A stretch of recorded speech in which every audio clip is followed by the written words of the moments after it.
IHP Média, la chaîne qui vous édifie. Amos nanga ou akoya kama kali. Alobi penza, c'est mon mari qui me parle.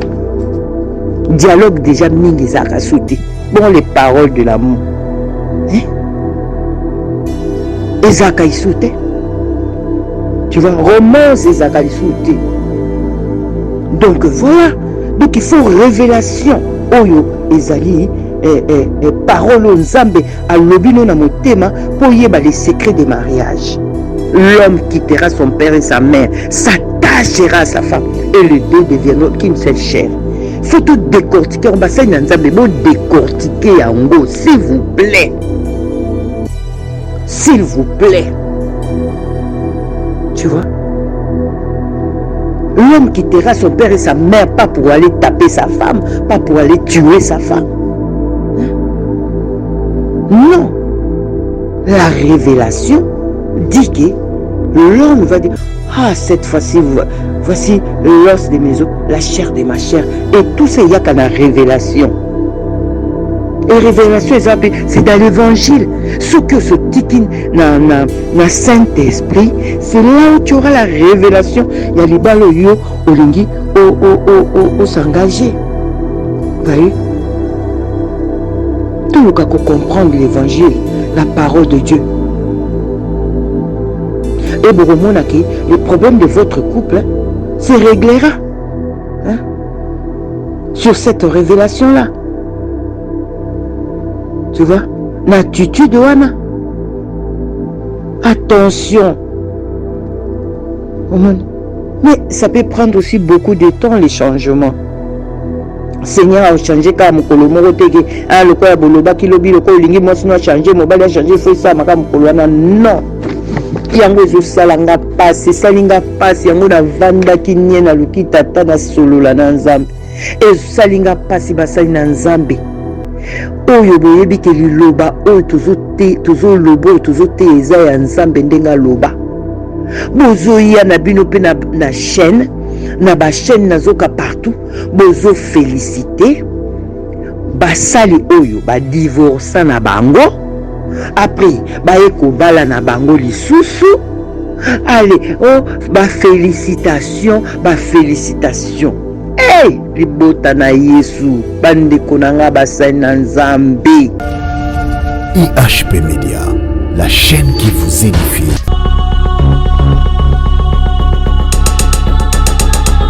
Shalom, mes frères, mes sœurs. C'est moi, votre humble sœur Patricia. Nae lisusu na biso elongo ko partager lisusu liloba na nzambe oyo nkolo atinga na motema pona partager na bino bandeko na ngai libota kati na Yesu. Vraiment ndenge tango nyonso na lobaka nayaka na ngai te pona sepeli me nayaka parce que tata alobi na ngai na molimo mosanto loba likambo boye. Pe na tango tozo traverser, tata kokiri a vanda nyete. Kolo azo loba na ye na ndenge nyonso po biso bana na ye to comprendre parce que oyo ya nzambe tozo comprendre tant o tozo passer. Yango wana vraiment na pamboli bino ba mbote belé epai nyonso oyo bozali na ngonga oyo bozwi liloba oyo nzambe tata apambola bino abomba bino asala bino bolamu ebele. Avant de prier, donc moi introduction na ye vraiment ko partager na bino nkolo tchakinga na motema et ça vraiment si j'ai moko tungi singa mikolo nyonso. C'est vrai, il n'y a pas longtemps, na yaki kopé sa message moko ya bandeko na biso mibale oyo tozo kakaka yango tout le temps mikolo yo. Na yaki kopé sa message mais na mona ki nete batu mingi ba comprena kite. Soki tokoki kote ya liloba nzambo ezoloba biso réconciliation parce que na koyebisa bino lelo ba dégâts eza ebele. Bana mingi bakomi ba orphelinat etondi. Bana na balabala batondi. Mais boye bango ke cause premier eza famille. Cause aussi ya yambo lisusu c'est le divorce. Bana mingi tango éducation eza susu te, bana baza livré na bango moko. Alors vraiment oyo na partager na bino eza vraiment avec humilité na simplicité de cœur. Yango tokobondela nano après tokopartager. Nzambe tata na pamboli na commission mosantu na lola. Yo vandi kati na biso bana yo olobelaka biso kaka. Nzambe tata otiaki ngai yango na motema olobi loba. Olobi na ngai na tango oyo okovanda isu nyete okoloba. Yango Nzambe tata avec crainte de Dieu na koloba kaka oyo yo olobi. Na koloba te onga na kanisi yango na nazo belela. Saint-Esprit kati na ngai yene yo moko loba en fait que peuple ba yo kabayamba liloba oyo evanda na mitema na bango. Et puis toyebaka kosepelisa yo Nzambe tata mokili ote me yo moko Nzambe na kombo na Yesu Mesia oyo aleki liko na nyonso oyo asala biso bana eto zala bana Nzambe nde na bondeli au nom de Jésus. Amen. Saint-Esprit, aide-moi au nom de Jésus. Bandeko na ngai na ye to partager message oyo ya motuya oyo ndenge na lobaki. Na koyebisa bino eloko ngai na ye ko partager na bino ezali parole de Dieu. Parole de Dieu moto akoki ko changer oyo Nzambe aloba azate. Oyo Nzambe aloba ekotikala oyo Nzambe alobaka. Oyo Yesu na biso na Nouveau Testament lobi na biso ekotikala makomami oyo ekomama. Esalinga pasi mingi na koya na nga na parole de Dieu. Na mona ke basali na Nzambe oyo tozwa ko partager parole na ba église na banzela internet to avana kota na tozwa na liloba na Nzambe. Tozwa liloba na Nzambe tokotanga parole de Dieu na livre ya Genèse. Genèse chapitre 1 verset 33. Non, verset 31, pardon. La parole de Dieu. Je lis Genèse chapitre 1 verset 31. La parole de Dieu nous dit, parce que le loto lobela likambo ya mariage et puis na divorce. Alors, je lis au nom de Jésus. Dieu regarda tout ce qu'il avait fait et il constata que c'était très bon. Il y eut un soir et il y eut un matin, c'est le 6e jour. Tokei na Genèse chapitre 2 verset 18. Parole de Dieu le Bunabiso. L'Éternel Dieu dit, l'Éternel Dieu dit, il n'est pas bon que l'homme soit seul. Je lui ferai une aide qui soit son vis-à-vis. Amen. Toza toujours na Genèse 2, chapitre 2, verset 24, et l'Obinabisobori. C'est pourquoi l'homme quittera son père et sa mère et s'attachera à sa femme et ils ne feront qu'un. Toleki lisusu na lombango nyonso na Matthieu parce que liloba oyo ekomami na Nouveau Testament na Ancien Testament ezongi na Nouveau Testament eza oyo nkolo alobi donc eye kozwa confirmation nango.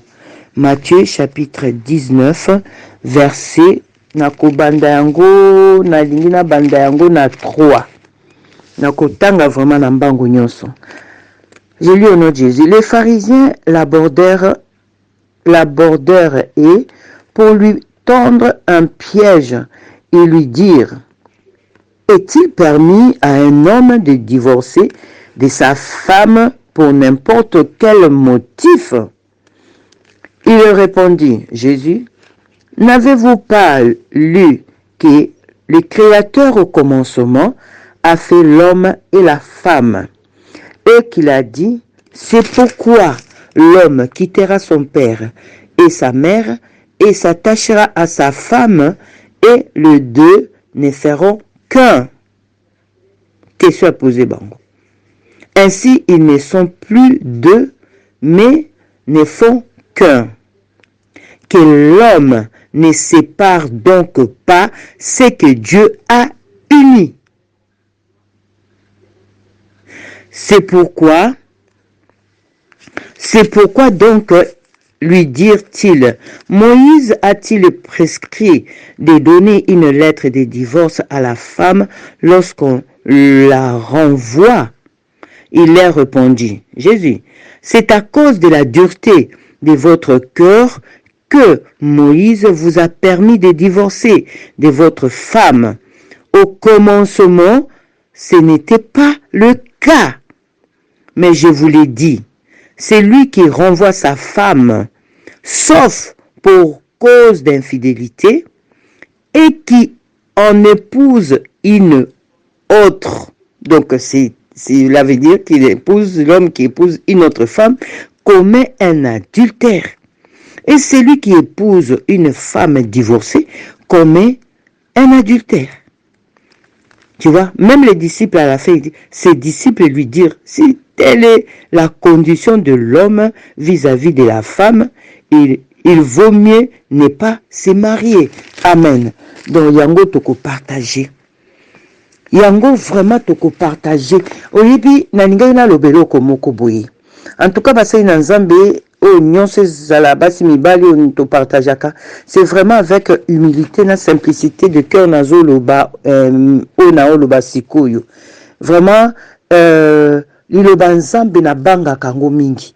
Na banga ngo parce que za Yesu ye moko. Alors ce qui maintenant mutu na mutalingi a interprété na ndenge na ye, ça n'engage que mutu wana. Mais moi je vais dire quoi? Le ministère c'est une école. Bomoni. Et ça école on a besoin de comprendre la révélation de Dieu et d'ajuster. Il y a des ajustements à faire dans le ministère. Tu vois? Vraiment, dans le Bible, avec respect.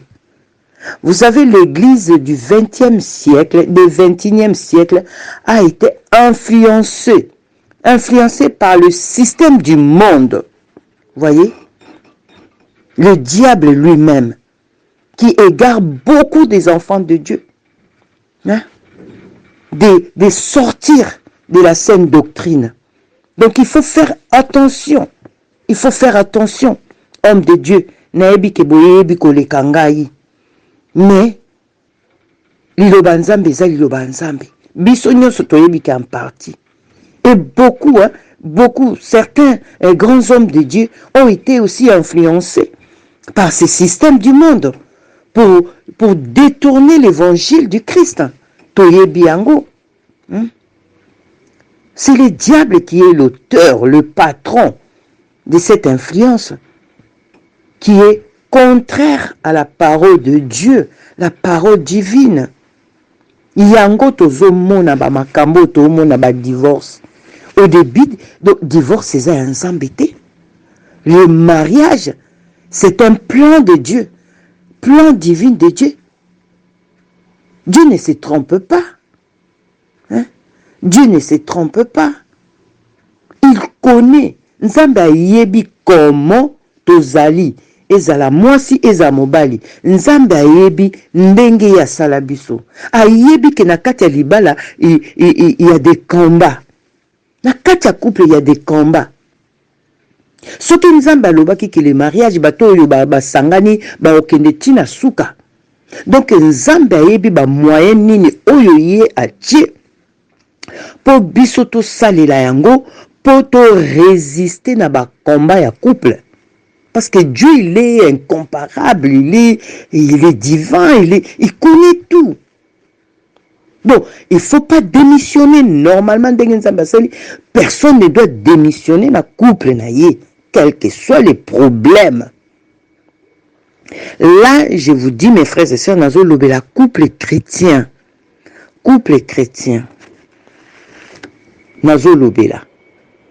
Et tokoya peut-être, mais peu importe, tata bazo be, tata bazo, tozo ya. Alors, nazo bonde ya vraiment Nzambe a aidé bisona, ba passage oto utikotanga.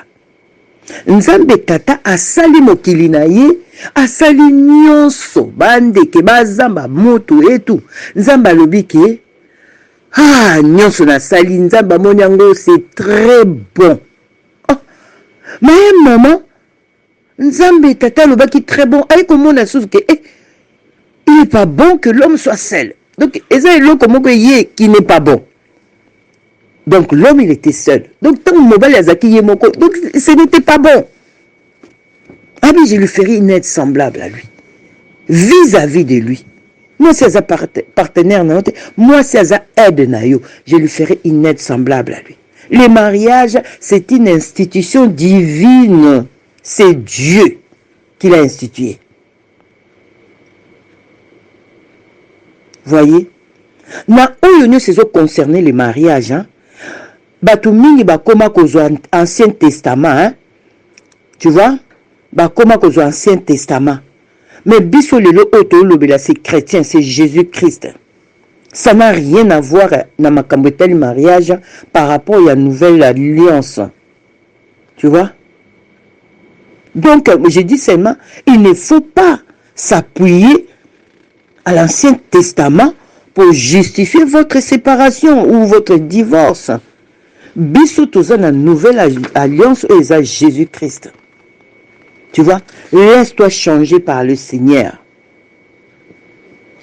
Laisse-toi changer par le Seigneur. Il ne faut pas. Il ne faut pas. Seigneur Jésus-Christ est là pour ça. Pour savoir le chemin que tu veux prendre. L'attitude que tu veux adopter pour que le changement et y a la couple nayo. Mais ça se passe où, les changements là? Mais ça se passe dans l'évangile, dans la parole du Christ. C'est ça. C'est ça que nous avons besoin. Oh, tous en avons besoin.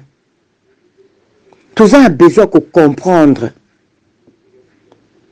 D'avoir une révélation de Jésus-Christ.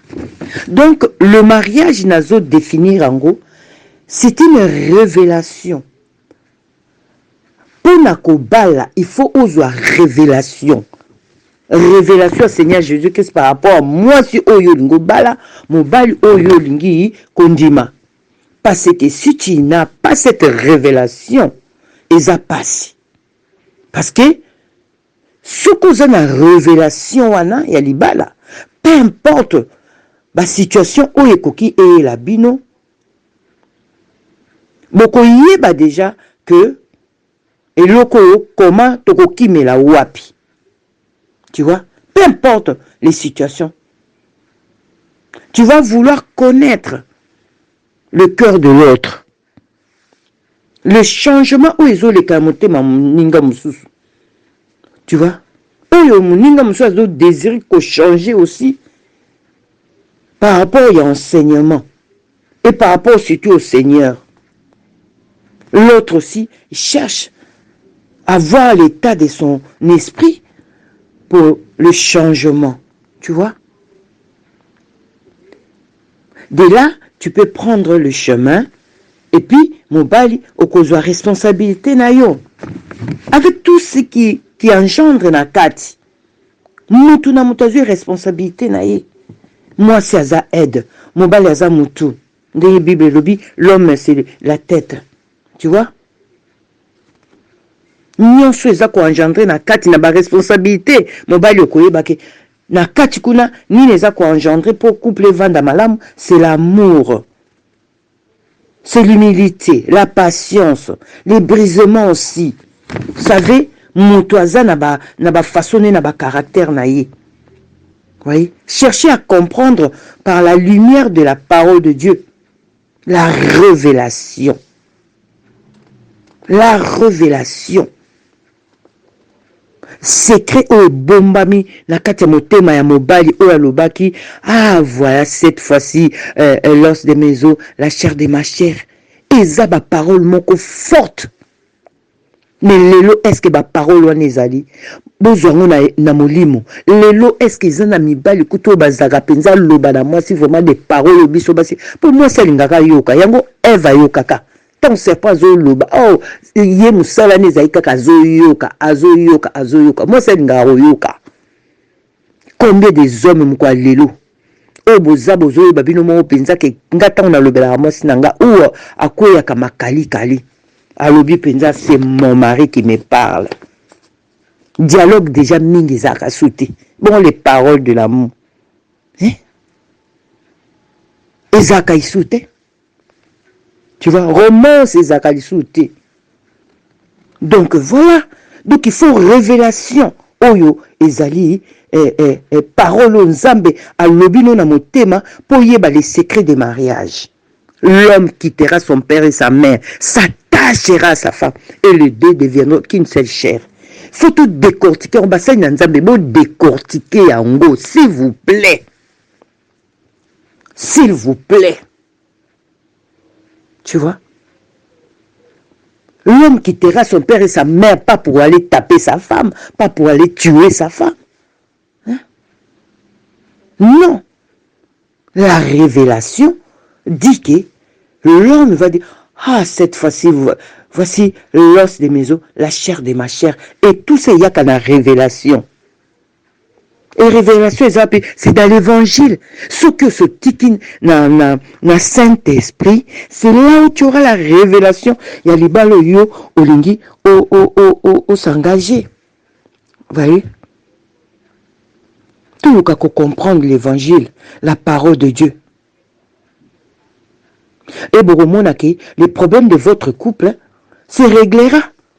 Hein? Sur cette révélation-là. Tu vois? L'attitude, Wana. Attention.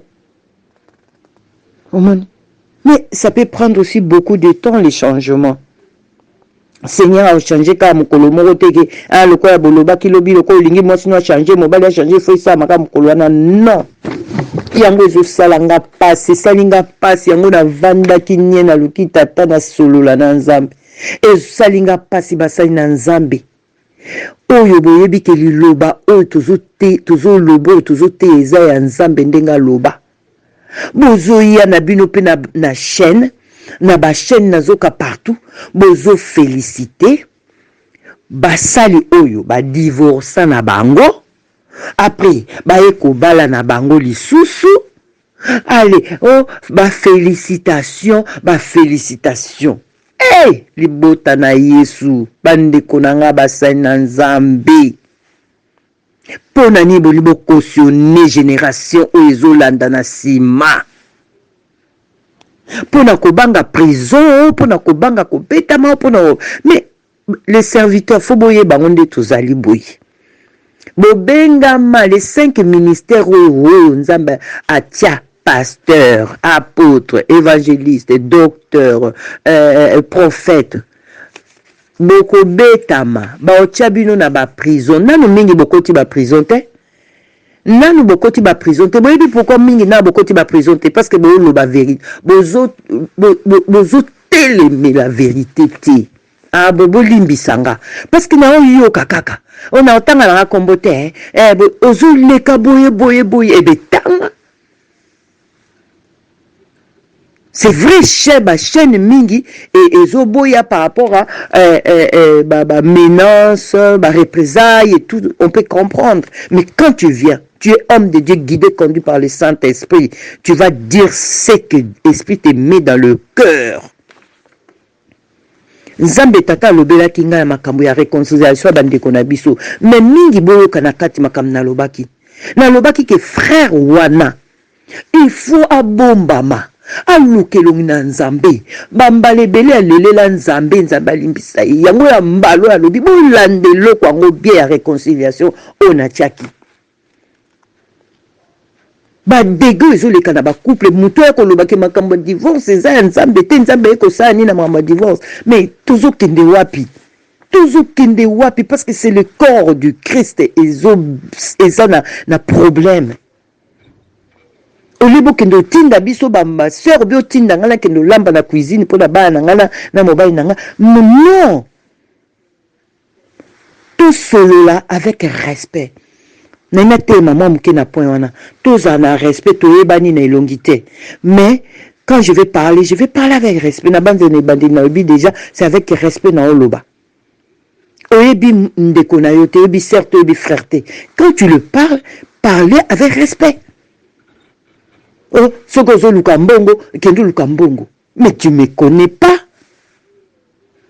Mais j'ai dit, Seigneur, pardonne mon frère. Aide-moi, je vais l'aimer tel qu'Azali.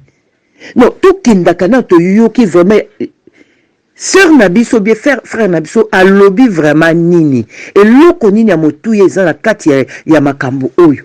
Réconciliation est très important dans Nzambe ndenge na pesa ki verset il y a 1 Corinthiens chapitre 7 verset 10 à 11. Soko kabwani na mutu kobala te. Eh oui, kobala te. Sinon bon se réconcilier. Nani a ko changer parole de Dieu. Bo tchanga na défi.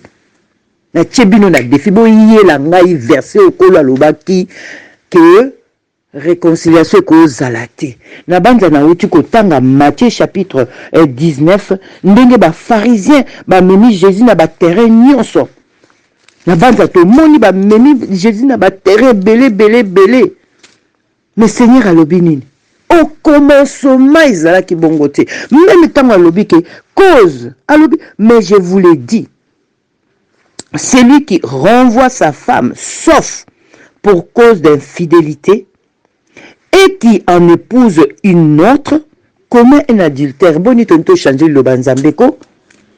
Botika ko féliciter ba divorcer. Botika bango. Botika ko ngana ko juger mututé. Na ka sema ko appuyer la parole de Dieu. Arrêtons de féliciter, arrêtons de couronner, arrêtons de ceux qui non, ton dima. Na yoka ki frère na moko biso ba kanganga ba kanganga so ba sa na ko loba lobaki. Sinon, vous imaginez que les lois sont le vérité, que les gens ont besoin de mariage,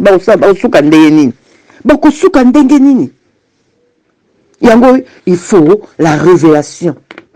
Tu vois? Cherchez à comprendre. Tu vois? Par la lumière de la parole de Dieu, on reçoit révélation même aux alliés, les autres tâtonnés dans le lot. Seigneur Jésus-Christ, le banzam des alliés, Saint-Esprit, azali pour aider bino. Ah, et des bissonyonso. Hein?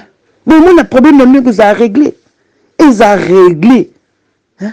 La parole de Dieu. Parce que l'ennemi, Mkolalelo, a lingi baku. Bon, il dit que la famille, le couple, c'est la famille. Le couple, il y a un c'est l'église. Le couple, il y a un c'est l'imokili. Mais l'ennemi, bit na ya lingi, a Kabola. Comment vous, les serviteurs, qui prêchent le pardon, l'amour, hein, la repentance, la puissance de Dieu. Comment vous arrivez maintenant à divorcer? Comment? Bonjour, quelle révélation t'es? Mais quand tu prêches tout ça de Jésus, l'obélo, makamobélé, les fruits de l'esprit, hein, l'amour supporte. Nous tout est parfait. Il faut la réconciliation. Il faut la réconciliation. Bapaka ya lingomba bozawapi. Bapaka ya l'église bozawapi. Obo, boko yoka kuna bana bino bazo bunda na baoka bwana. Boya kovandisa bango boya we. Oh, le mariage chrétien. Le mariage chrétien, botia Jésus-Christ na centre. Botia Jésus-Christ na centre couple na bino. Voyez? Ce qui tozo koka kozwa ba solution te. Entre bisomi balé na kati ya ndako. L'église ezali wana ba frère ba paka ba mama ba papo ba balaka avant ba kuluto ba balaka avant boluka aide pa ina bango. Seigneur Jésus a osala te a sa solution, hein? Parce que espérance ezali L'église à 21e siècle est influencée, 21e siècle, l'église a influencé na ba plan monguna. Moni. Or, na bolingo nzambe, divorce eza nzambe te. Si Dieu a planifié le mariage, hein,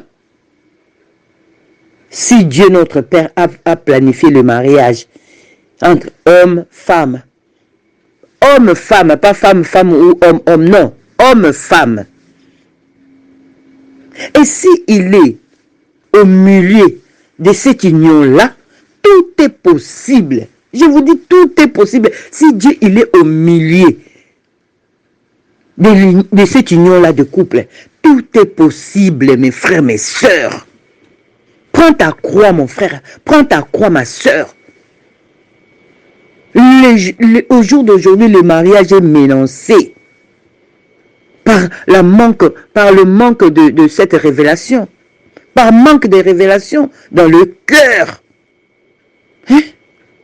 Quelle révélation que tu as eu, mon frère, avant que tu aies un mariage? Quelle révélation tu as eu, ma soeur, pour que tu aies un mariage? Hein? Qu'est-ce que tu as eu pour ton mariage? C'est pourquoi vous avez des dégâts aux salema. Des dégâts. Maintenant, il y a la vérité. L'autre jour, j'ai entendu un frère qui a dit tous les divorcés, au côté à l'eau la thé. Parce que les institutions en Zambie, que personne ne sait pas ce que Dieu a uni. Bon, tout ça, la blague était l'Ilobanzambe. Hein? Et c'est le Komoroto Sakanana Nyonso, mais l'Ilobanzambe était. L'Ilobanzambe était. Tout respecter l'Ilobanzambe. Parce que cette révélation, la katia révélation, oyoyo kozwa. Tu vois? Yango eko salake, oko s'engager na mobali pour pouvoir, comment je peux dire, révélation mteko salake, tu ozokota na libalo yebi nini oyoyo o s'engager nango. Parce que okay, sans intérêt. Pour les lopes, mariage intérêt, comme nango est belé, intérêt parce que papa zabo, maman zabo, papa pasteur, donc il faut qu'on a pour lobby, nango pena comme pasteur, yekuna papa za ministre, condition mariage, comment un condition, tu t'imagines mariage, on s'ambe sala comment il y a contrat de mariage. Tout ça, c'est le monde qui a influencé l'église terrestre. Tu vois? Nzambe tata a aidé Bisso. Faut tout comprendre l'engagement autour. Et quand tu vas passer ça, tu vas passer ça partout na ba mabala. Mongo nazo bundisa libala na ndenga osakanate. Hein? Mais ça mingi bazotala nzambe tata.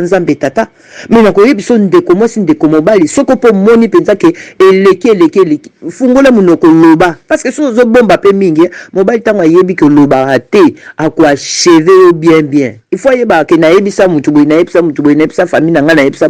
Au moins yeba ke tigala zala à distance parce que tu vois quoi? Naza koloba te ke ondeko mariage soki comme na ba danger moko boye. Il faut beaucoup de sagesse. Ce comme on pensa ba danger moko boye. Zo ba homme de Dieu oyoyobi oza sur na bango. Solo la na bango. Ozomon loba na yo mobali wana awa na église ate ya kama beta anga. Ah na église ayemba kama finga kanga isuka simbinga ko tuta wa ilonginyo se vimbi. Loba na yo. Loba obika. Liloba ebiki saka. Tu vois? Liloba ebiki saka. Engagement à libala. Tous wango vraiment avec crainte de Dieu dans le cœur. Que mutuna muta comprendre rôle na ina kati ya foyer. Rôle mobile yeba rôle no mwasi yeba rôle na yo. Tu vois? Bon, il y a discuter pour la makambo zangati na ba fertilité yo ronflaka des choses banales hein? Pour les choses mal arrangées hein? Pour na basani sala ki boye pour na makambo moko boye. Seigneur pardonne-nous, aide-nous, parce que la révélation de Noé, la révélation est essentielle. mutu na mutai ba rôle na ye na kati ya foyer. Yango tozomona ba divorce komi nango lokwa mutu azoke voter. Divorce komi nango kanisa mutu ba invité na fête. Eza so eloko asoni te, eza so eloko obangila te. Non, eza eloko vraiment fe bangi sa basai na nzambe. Bo telema bo beta sete na likambo ya divorce.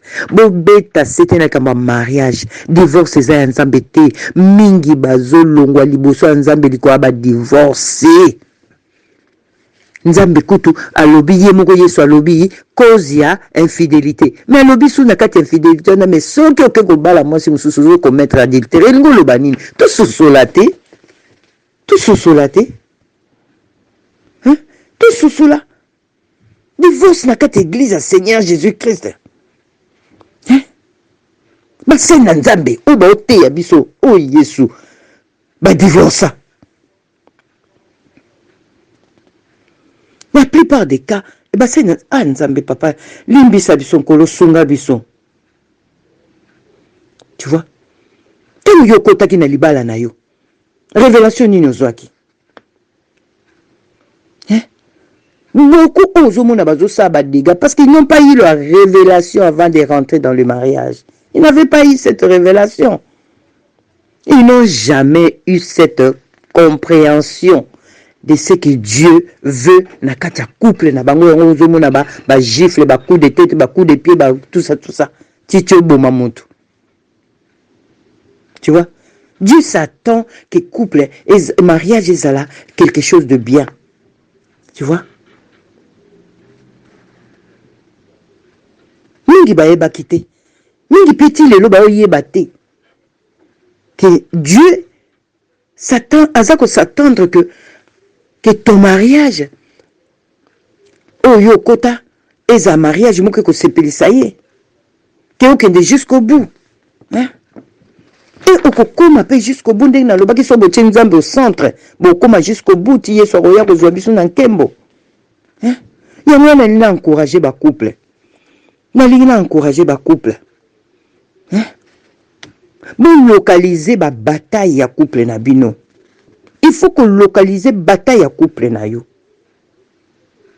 Pour arrêter na yo ba dispute, ba biloko ezanga tina ba futilité, ba banalité na foyer na yo. Luka kaka o localiser ba bataille o eza sima mobali. Mobali pe o localiser ba bataille eza sima mwasi. Boko mona boko marcher bien et Jésus-Christ il est au centre, Saint-Esprit na bino. Il ne faut pas laisser les problèmes ou la situation na bino ils doivent tourner et pourrir le couple na bino, hein? Il faut profiter l'un l'autre, hein? Que chacun apprécie l'autre, hein? Nous sommes tellement occupés na misala na biso, na ba responsabilité na biso, na ba programme na biso ya kokendaka matonga, hein? On oublie de profiter l'un l'autre. De voir les qualités qui est à l'autre, de voir de bonnes choses qui est dans l'autre, homme ou femme, au lieu de s'attarder sur des futilités, hein? Des futilités. Il faut grandir et accepter l'autre, sinon tu pourris ta vie.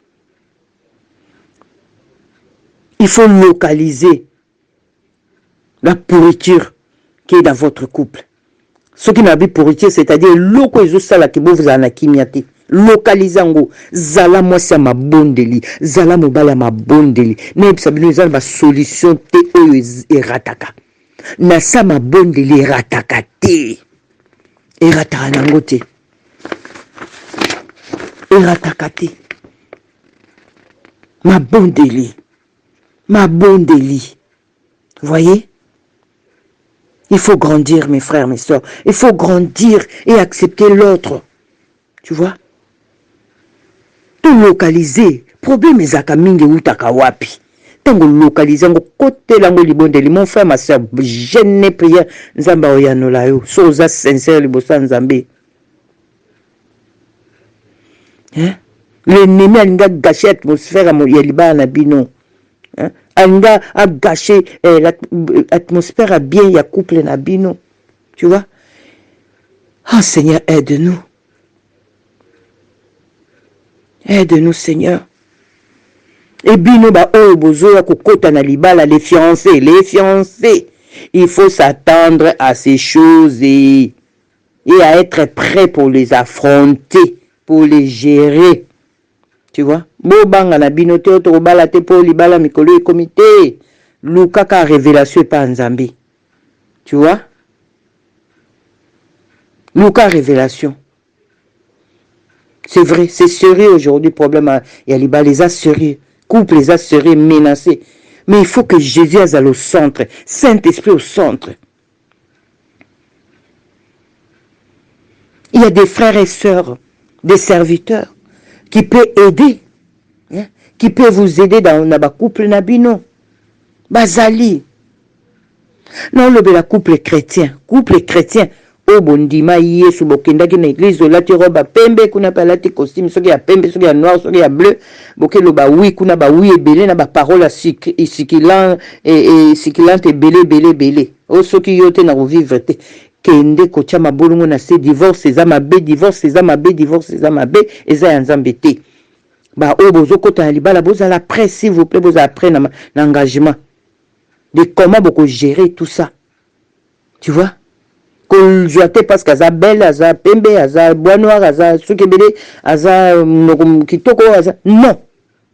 Tu dois connaître, tu vois, tes responsabilités en tant qu'homme, nino lingyo sala, et de comprendre la parole de Dieu.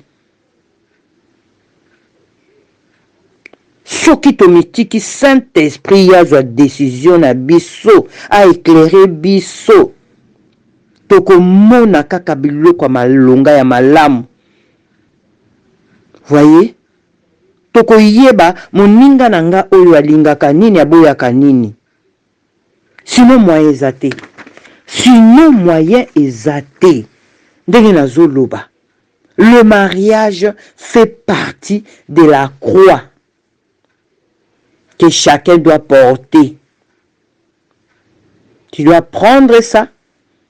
Mais ce n'est pas facile, ni évident. C'est très compliqué. Mais le fondement, c'est la parole de Dieu. L'homme, femme, koyeba responsabilité na yo. Sinon, c'est les coups, les insultes, sinon tout ça là. Nzamba lingango te libali samate po ezala enfer. Si tu comprends les règles qui sont dans la parole de Dieu et tu ouvres ton cœur au Saint-Esprit, tu gagnes ton couple. Tu gagnes ton couple, mon frère, ma soeur. Seigneur a prévu un couple heureux, tu vois, épanoui. Vivons en paix, tu vois. Le plan de Dieu, la volonté de Dieu, c'est que votre famille soit heureuse, une maison de joie. Pas de bagarres, pas de conflits, pas de tout ça. Tu vois? Atmosphère de tranquillité. Le mariage, ce n'est pas un enfer. Mais c'est l'ennemi qui fait aujourd'hui que le mariage est comme un enfer. Yangwana na ye koloba ba homme de Dieu. Totika la biso kozwa place ya Nzambe. Mawa Nzambe leki munene. Yango na loba soki kolimbisa ezaka na maboko ya moto. Nde biso ba misusu tokota te. Mais lokola Yesu Mesia ye moko atonda pardon, atonda bolingo Nzambe tata alimbisaka biso. Ndeko na ngai. Totika liloba Nzambe sana ba vie na biso par l'esprit, pas par la lettre, mais l'esprit qui est derrière la lettre, derrière Ototanga. Divorce eza malamu te. Divorce eza malamu te basali na Nzambe nazo tele, nazo loba bandeko na nga basali na Nzambe, na ba matonga, na ba église, bo telema na likambo libala.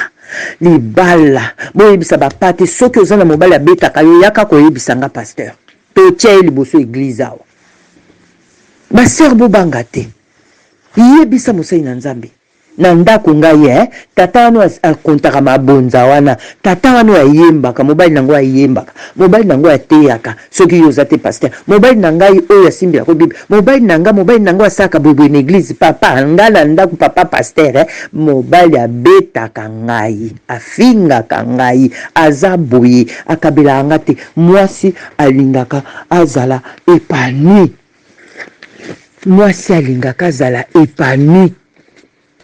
Voyez? Mwasi alingaka azala épanoui. Yango na bandeko nanga basi mibali. Totika kozo esika nzambe alimbisaka na ekaka. Lelo tozomona makambo nyonso ezoleka na ngoyo. Nga nayebisaki bino bozongela mateya na pesaki ya couple wana bokososola na bino eloko nini eza na kati. Ozomona Nzambe tata nalobaki yango bambala ebele nkolo alimbisaki yango ya mbalo alobaki akota bombama mais regarde comment l'ennemi il est en train de les saccager ola bombama azobima bandeko tobondela tozala na mawa toloba teke misala na bango nzamba mawa tobondela mpona bango botala olekuta bombama olekuta similie na ye tomonete mikolo mais regarde il commence à se justifier à gauche à justifier à droite tobondela mpona bango toza bana nzambe lobi kokwela pe ndeko mosusu kokwela pe yo ndeko oza no épargné te tango oza na esprit ya kobondela mpona ndeko mosusu epai nzambe mpe olobaki je vais l'épargner na moment de tentation. L'amour, ça s'appelle l'amour de ton frère, l'amour de ta sœur. Tofingana te toinana te toya kobeta na bamabanga te. Vous avez parce que si tu es mal marié ozaka mal marié soki obali mabe obali kaka mabe yango na réparation ekosalema okozongisa couple na yo na malamu okozongisa couple na yo na bien nyonso mpe sepelisi nzambe boluka basali na nzambe oyo ya malamu bakoyede bino yango wana totika bafélicitation badistraction nyonso wana badistraction yango basali na nzambe basi na bango bazokende bala kuna boteya basali wana basi na bango batya bala na nzambe maboko na mitu te botaka mikolo ya bomonaka bakomi mpe baprophétesse bakomi otya maboko na mitu ya bato toyebeli bango bato bayembaka ale oyoka bakomi kotya bato mitu na maboko na mitu bandeko mboka na biso mpe bakomisa yango mpe quand même esoki ndenge nini te kongo nzambe azolinga kaka kuna totelema bana nzambe so tolobi vérité teko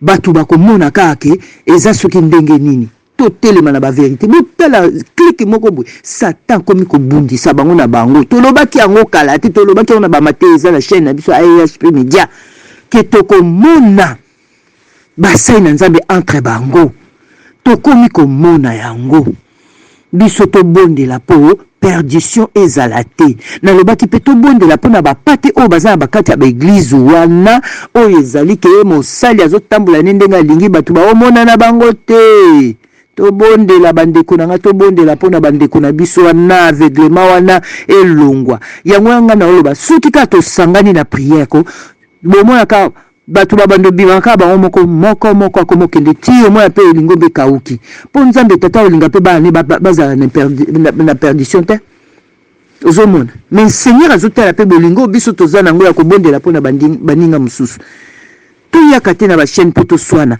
toyaka te na bachaîne mpo toloba nde tolingi mais toyaka avec respect d'abord ya ndeko nyonso azolika na chaîne to na respect yango ezosala biso bana nzambe mokili ekomona ke toza ya nzambe toyaka te neti mosu akomona neti ye moto aleki baninga non on connaît qu'en partie. Moi je viens ici avec respect, je respecte les journalistes, je respecte la technique, je respecte les serviteurs de Dieu, je respecte les servantes de Dieu, je respecte kakwa chaîne ya AHP Media mais tous les serviteurs ou servantes ozomona. Donc voilà, on a partagé Nabino.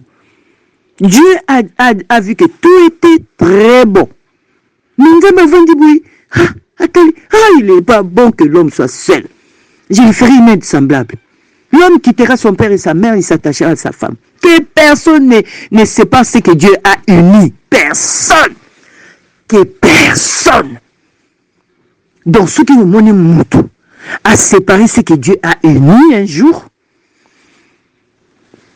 ko féliciter ami balete pour ami baleza na valeur tel bossa nzambe et ça passe mes bongo et ça valeur tel bossa nzambe ata bosali fête ba étoile ya likolo et ye na salwana et ça validité et validité donc kolwa abomba biso nzamba bomba ba mabala na bino ba couple na bino ba opo bozo kende kokota ba mariage bo réfléchir penza bien boluka révélation ya nzambe na kati ya parole na ye po ye ba vraiment fait engagement onazwa to nazwa te donc voilà kolwa bomba bino abatela bino soki Yesu amizongeli te kaka ye mtatinda kabiso tokoya lisusu na nzela ya matia na kati ya chaîne na biso EHP Media toko partager kaka o tata lingi toloba ya mwana kolwa bomba bino abatela bino asunga bino na ba mabala na bino tozala basi na mibali ya mabondeli tango eza mabe tango vraiment ekomi mabe ya mabe vraiment mwasi akotombwama na yango siko biso to bondela po mobali azala toujours mobali na pouvoir kolwa bomba bino kimi ankolo ezala na bino na pamboli chaîne na biso ya EHP Media na bandeko na biso baza na kati na misala pe basali na nzambe nyonso baleka na chaîne EHP Media na linga bino mingi ya onso na moni bokomo sala makelele bino na yaka na bitete toza libota ya onkolwa bomba bino. Je vous aime beaucoup, moi votre humble sœur Patricia maman ya libota na pesi bino vraiment bambote kimia ya nkoleza la biso nyonso na kombo na Yesu nzambe tata to pamboli to commission na liloba malamu pesi biso esengo motema ezali tata to banga liloba na yo to tosa liloba na yo to salela liloba na yo yango nzambe tata na zana kondimaki moko na biso to zwi o tata yo pesi biso yango tikete mabale zwa kimia tikete munguna zala confondi na kati ya ba foyer tikete bao pe bakoya kokota na libala nzambe pesa bango révélation baza na révélation ya malamu bakota na libala na kimia po ete nzambe tato zala honoré parce que yom to institué ki le mariage pe tozala kondima nkolo nyonso ekosalema kaka na révélation yo pesi biso kimia no kolo ezala na ba vie na biso na mwa moko na moko o pe ba obundama na vie kolo sunga bango bomba bango batela bango ba réussir bitumba oyo po yosi olongango na kwa Golgotha kinya nguya masanjo ya mitate zonge paino na kombo na Yesu Messia ndina lobi. Merci Seigneur Jésus-Christ, amen. IHP Media, la chaîne qui vous édifie.